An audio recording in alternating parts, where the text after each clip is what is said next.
మీ అభిమాన నటుడు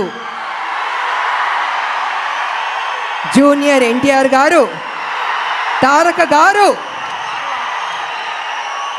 గారు అనొద్దంటున్నారు, కానీ ఇవాళ తన గురించి చెప్పాలంటే మీ ఉత్సాహాన్ని నేను కంట్రోల్ చేయలేకపోతున్నాను. నేను ఎంత ప్రేమిస్తున్నారు మీ హీరోని నాకు అర్థమవుతుంది. గుండెల్లో పెట్టుకున్నారు ఆయన్ని. అది ఎందుకంటే ఒక మంచి నటుడు, ఒక మంచి డాన్సర్, అన్నిటిగా మించి మంచి మనసు అని కూడా వింటాను. వాళ్ళు వరల్డ్ వైడ్ ఆయనకు అభిమానులు ఉన్నారు. అంటే తను ఎంత కష్టపడి ఆ స్థాయికి వెళ్ళాడో ఆయన నిజంగా అభినందించాలి. మామూలు విషయం కాదు. మీరేం కోరుకుంటారో